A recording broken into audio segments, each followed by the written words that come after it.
McDowell County Commission held a press conference this afternoon giving an update on the status of flood recovery in McDowell County. Here's the latest on where things stand.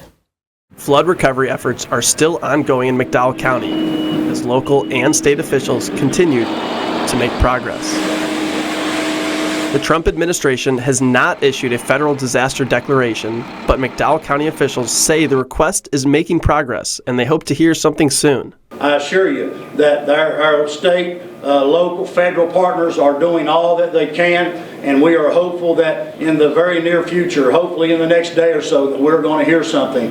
FEMA is utilizing the storm survey filled out by McDowell County residents to help them assess areas where the damage made it impossible to travel to. Early on, the roads weren't accessible that those teams could get in, so they've accepted the numbers from those surveys, and from what I understand, the request is being worked through the system right now. On the ground, as efforts shift from rescue to cleanup, the county is asking for cleaning supplies. Things that they need are 50-pound bags of lime, lots of it, dehumidifiers, more bleach. There are also dump sites being set up. Our first one will be on Route 103 between Gary and Wilco. It's right above the dollar store for the folks that live in that area. It's the old pole barn yard that U.S. Steel used to own. The city of Gary allowed us to open that up to be able to place debris there. Also at Litwar, down as you go toward Panther, Route 3, you turn right at the bridge there in the old Red Ash Tipple area. Berwyn, the old fire department, Sheriff, is that right? We have a site there. Here on Route 52 at the intersection of 16 as you start over into Coalwood, the old Mountain View football stadium. On the Coalwood side, you'll see the large parking lot there is a dump station. Commissioner Dobson has some property on top of Premier Mountain in the town of Bradshaw, the outskirts going toward Jolo, what was commonly called the old D&T Chevrolet property. That is also a dump site.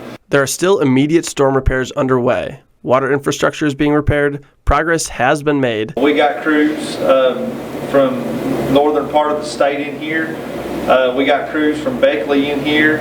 We've got other resources going on, and the PSD is doing the best they can. And full restoration should happen sooner rather than later. And it's not going to be months. It's not going to be months on the restoration. Right now, one of the biggest needs is donations of bridge building materials for private bridges that the county and state cannot fix. We are in desperate need of the bridge boards. A lot of folks around here use the old oak, red oak and things like that to build the bridges. We need the beams, gabion baskets. We have a massive need for those. Culvert pipe. So many people live here in one area and their pipe is 10 miles down the road somewhere else. So we do have a major need for those type of supplies. You can donate by calling the flood hotline at 888-929-4966. The state is on the ground throughout McDowell County. Secretary of State Chris Warner and Treasurer Larry Pack made another trip to affected areas today to offer whatever help they could. The need is really acute. The damage is just so severe. It's really sad to see what's happened to people's homes, to their yards, to their businesses. People just want their lives back together, right? They just want their homes back together. So we're going to do everything we can to help at the state level.